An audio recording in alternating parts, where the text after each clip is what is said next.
Saya Adinda Kuratulaini dengan NIM 21051111320 dari Prodi Pendidikan Fisika FKIP Universitas Riau. Saya akan memenuhi nilai ujian akhir semester saya dengan matkul kewarganegaraan dengan dosen pengampu yaitu Pak Nurdiansyah MPD. Nomor 1 yaitu tentang jelaskan kontribusi atau sumbangan mata kuliah pendidikan kewarganegaraan dalam mengembangkan kepribadian mahasiswa dalam program studi pendidikan fisika Universitas Riau. Bagi saya, kontribusi dari matkul kewarganegaraan yaitu pertama kajian atau pada materi kuliah kewarganegaraan disisipkan nilai karakter bangsa penting dimiliki oleh semua bangsa, semua warga negara Indonesia. Nah, yang kedua itu kelas pendidikan kewarganegaraan sebagai laboratorium atau yang mengubah proses pembelajaran yang tidak tahu jadi tahu tentang kewarganegaraan Indonesia. Yang ketiga yaitu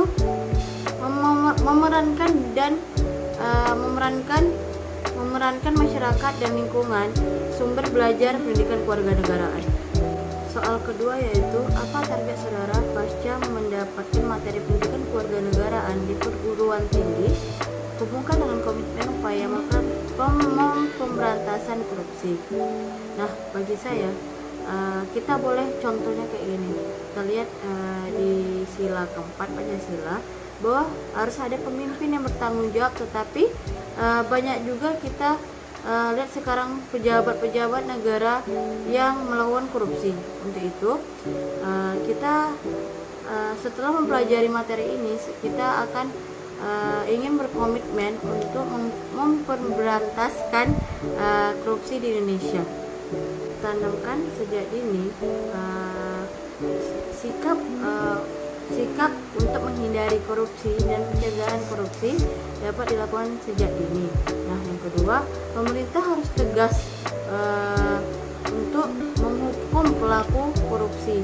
Tidak ada membeda-bedakan yang dari pejabat atau dari kalangan yang terendah, gitu kan.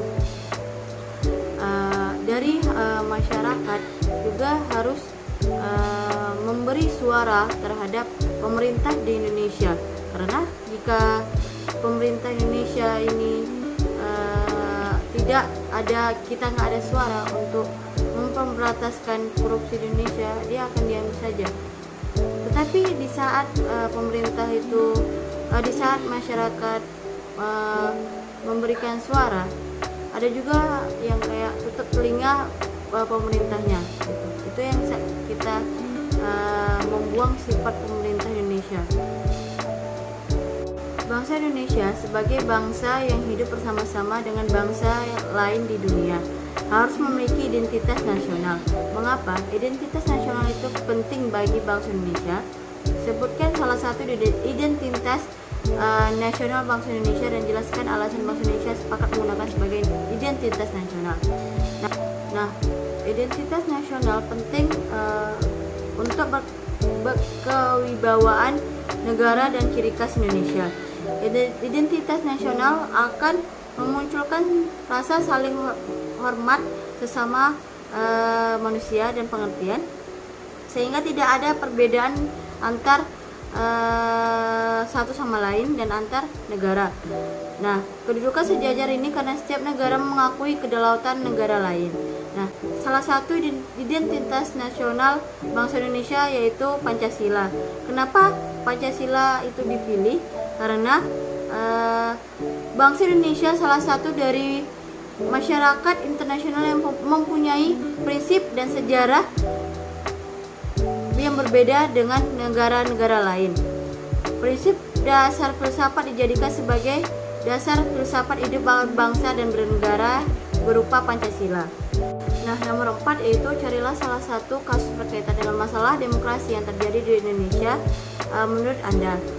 Uraikan kasus tersebut dan berikan pandanganmu tentang perkembangan demokrasi di Indonesia saat ini dengan persoalan keberagaman. Nah, saya ambil contohnya kayak money politik.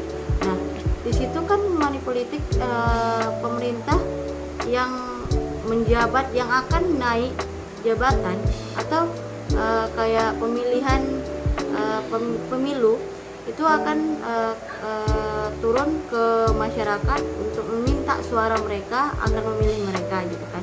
Nah, di situ mereka akan menjanjikan bahwa mereka akan ini itu. Nah, tapi mereka akan mengeluarkan yang kayak saya yang money politik yang akan membuat masyarakat tergiur akan memilih mereka, walaupun dari awal mereka tidak suka. Ketika ada money politik, mereka akan memilih pemerintah yang memberi uang kepada mereka gitu kan. Di situ itu sudah salah, di situ aja udah ada korupsi yang kecil gitu kan. Nah, itu yang akan mengakibatkan hal-hal yang tidak baik untuk kedepannya. Saya akan beri pandangan saya tentang perkembangan demokrasi di Indonesia saat ini dengan persoalan keberagamaan. Nah, di Indonesia ini banyak suku, banyak ras, banyak agama, perbedaannya. Saya akan memberi pandangan saya tentang perkembangan demokrasi di Indonesia saat ini dengan persoalan keberagaman. Nah, di Indonesia ini sangat banyak beda-bedanya, yaitu yang pertama tentang agama, tentang suku, tentang ras dan sebagainya. Nah, di Indonesia aja yang kayak agama aja banyak yang membuat agama tersebut atau agama yang dibedakan, itu kayak masih tergolong kecil untuk menghargai agama lain gitu kan. Beragaman suku. Nah, di suku aja banyak yang tidak suka atau sebagainya. Kan suku itu kita bawa dari lahir, kita nggak tahu suku apa, ada suku apa gitu kan.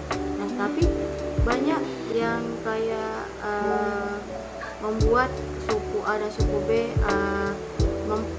kelahi gara-gara kata-kata atau yang bikin mereka panas saat suku dia dijelekin atau yang akan dijelekin.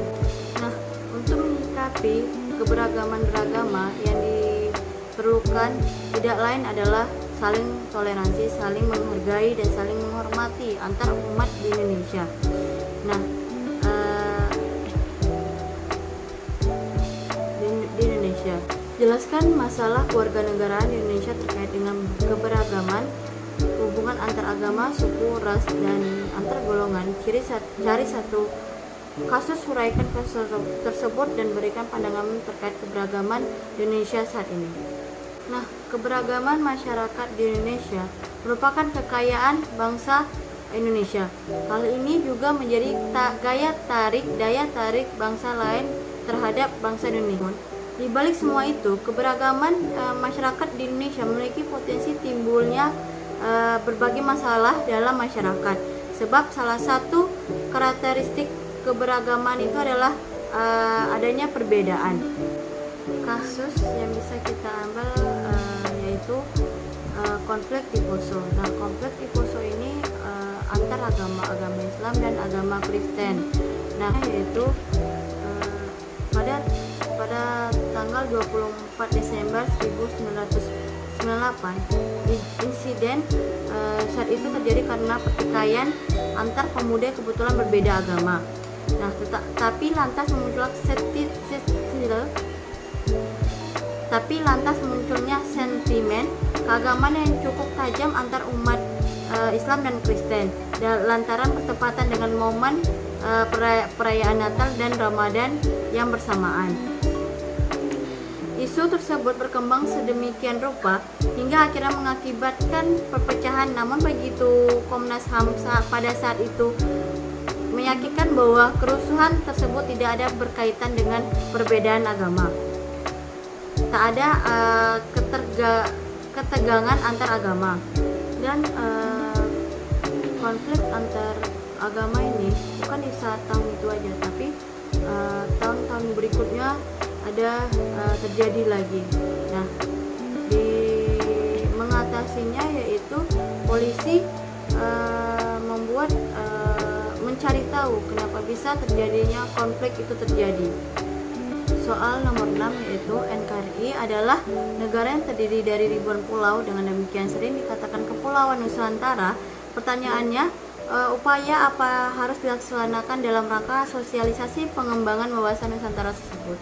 Nah, bagi saya yang pertama tentang untuk tingkat pendidikan TK itu mulai mengenal lagu bangsa Indonesia, mengenal lagu-lagu daerah Indonesia. Nah, yang kedua untuk tingkat sekolah dasar itu mempelajari tentang sejarah Indonesia, mengenal Pancasila, mengenal Undang-Undang Dasar. Nah, yang ketiga untuk tingkat SMP itu melakukan pendidikan dasar sudah diterima saat SD. Nah, yang keempat SMA atau sederajat itu melanjutkan pendidikan.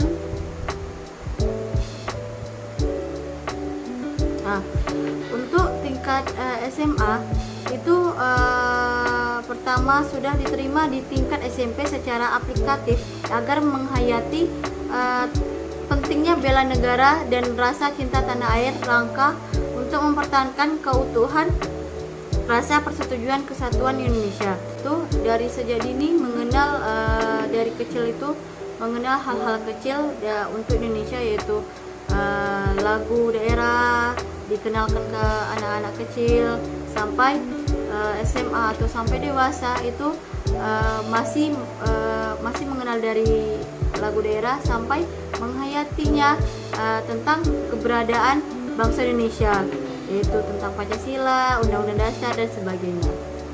Soal ketujuh yaitu Undang-Undang Dasar Negara Republik Indonesia tahun 1945 adalah merupakan konstitusi negara Republik Indonesia. Nah, mengapa diperlukan konstitusi bagi sebuah negara? Mengapa Indonesia melakukan amandemen terhadap Undang-Undang Dasar 1945? Jelaskan. Nah, karena konstitusi adalah pemberi pegangan sekaligus pedoman dan dalam menjalankan kekuasaan negara. Dilakukan amandemen karena untuk menyempurnakan aturan dasar mengenai pelindungan maupun jaminan hak asasi manusia. Yang kedua, dapat menyempurnakan aturan dasar mengenai tata negara. Yang ketiga, bertujuan untuk menyempurnakan aturan dasar mengenai pelaksanaan ataupun kedaulatan rakyat. Yang keempat, untuk melengkapi aturan dasar yang sangat penting dalam penyelenggaraan negara. Nah, yang kelima, bertujuan untuk menyempurnakan aturan dasar mengenai kehidupan berbangsa dan bernegara. Yang terakhir, menyempurnakan aturan dasar menyelenggarakan negara secara demokratis. Sekian dari video untuk memenuhi ujian akhir semester dengan matkul kewarganegaraan. Jika saya saat menjelaskan persoal itu belibet, saya mohon maaf. Jika ada salah kata dan perbuatan di dalam video saya mohon maaf. Saya akhiri dengan wassalamualaikum warahmatullahi wabarakatuh. Terima kasih.